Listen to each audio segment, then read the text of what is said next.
گاندھی جی نے ابو بکر و عمر رضی اللہ عنہما کی تعریف کیوں کی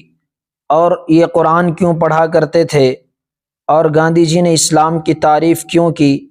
یہ جاننے کے لیے یہ مختصر سی ویڈیو کو مکمل دیکھیں۔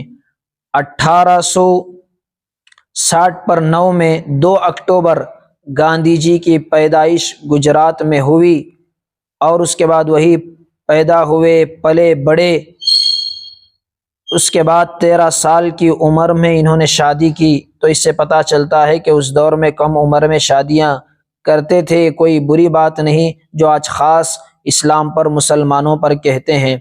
بہرحال اس کے بعد 1880 میں لندن گئے، وہاں پر لا وغیرہ کی ڈگری انہوں نے حاصل کی، اور اس کے بعد ملک کے لیے جب ضرورت پڑی تو پرامن احتجاج کیے۔ ملک میں 2 قسم کے نظریے تھے، ٹیپو شہید، وویک آنند، ایسے ان کا نظریہ یہ تھا کہ انگریزوں کے ساتھ لڑ کر ان کو بھگایا جائے۔ دوسرا نظریہ یہ تھا کہ پرامن احتجاج کر کے ان کے خلاف یہاں سے انگریزوں کو نکالا جائے۔ ان میں گاندھی جی بھی تھے کہ پیسفل سولجر آف انڈیا، یعنی انڈیا کے لیے پرامن احتجاج کرنے والے سپاہی تھے۔ اس کے لیے انگریزوں کے خلاف، جب انگریزوں نے ملک پر ظلم و ستم کیا، اور نمک ہر انسان کھاتا ہے تو اس پر نمک پر پابندی لگائی، تو نمک گرہ آندولن انہوں نے کیا، انگریزوں کے خلاف احتجاج کیا۔ اس کی پاداش میں ان کو جیل بھی جانا پڑا، تو جیل بھی گئے، اور ملک کے لیے انگریزوں کے خلاف پہلے یہ سوٹ بوٹ پہنا کرتے تھے، اس کے بعد انہوں نے انگریزوں کے خلاف احتجاج میں سوٹ نکالا اور سوٹ کو جلایا، اور انگریزوں کے سوٹ اور کپڑے بہت ہندوستان میں آتے، ان کی کاروبار ہوتی، تو اس کے خلاف انہوں نے احتجاج کیا اور اپنے سوٹ کو جلایا،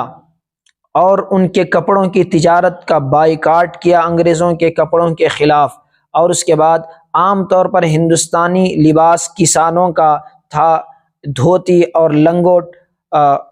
تو اس کو انہوں نے اپنایا، اور اسی لباس میں وہ جب لندن گئے تو انگریزوں نے کہا کہ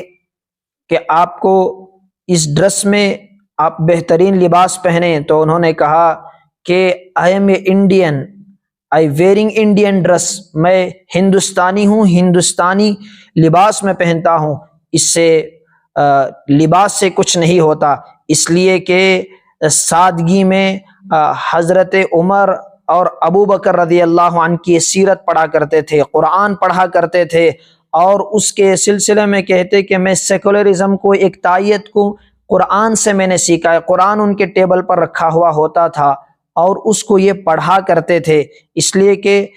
غیر مسلموں کے اندر بھید بھاؤ ہے، اسلام کے اندر اتحاد کا سبق ہے، سیکولرزم کا سبق ہے۔ یہ گاندھی جی نے کہا میں اسلام سے سیکھا، اسی وجہ سے، اور تاریخ میں حکومتی سلسلے میں ابو بکر اور عمر رضی اللہ عنہ کی سیرت کو انہوں نے نمونہ بنایا، کہ 1940 کے اخبار کا ایک کٹ آؤٹ ہے، اس میں بھی یہ لکھا ہوا ہے کہ انہوں نے ایک تاریخی خطاب کیا آزادی کے بعد۔ انہوں نے کہا کہ ملک کی آزادی کے لیے، ملک کی ترقی کے لیے، ملک کو آگے بڑھانے کے لیے میں رام جی اور کرشن جی کی کوئی مثال نہیں دیتا، ان کی کیا حقیقت ہے، لیکن میرے پاس ابو بکر و عمر کی زندگی ہے۔ اگر ملک کو ترقی پر لے جانا چاہتے ہو تو ان دونوں کو فالو کرو۔ بہت سادگی ان کی زندگیوں کے اندر تھی۔ اور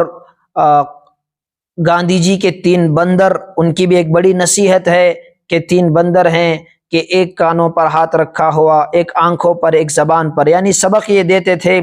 کہ بولو تو سچ بولو، جھوٹ نہ بولو، سنو تو سچ سنو، جھوٹ نہ سنو، دیکھو تو صحیح دیکھو، غلط نہ دیکھو۔ یہ بھی ایک اچھا پیغام تھا آج گاندھی جینتی کے موقع پر۔ پھر 1940 میں ناتھو رام گوڈسے نے آپ کو گولی مار کر شہید کر دیا۔ اس کے بعد 15 نومبر 1940 پر 9 میں اس کو پھانسی دے دی گئی۔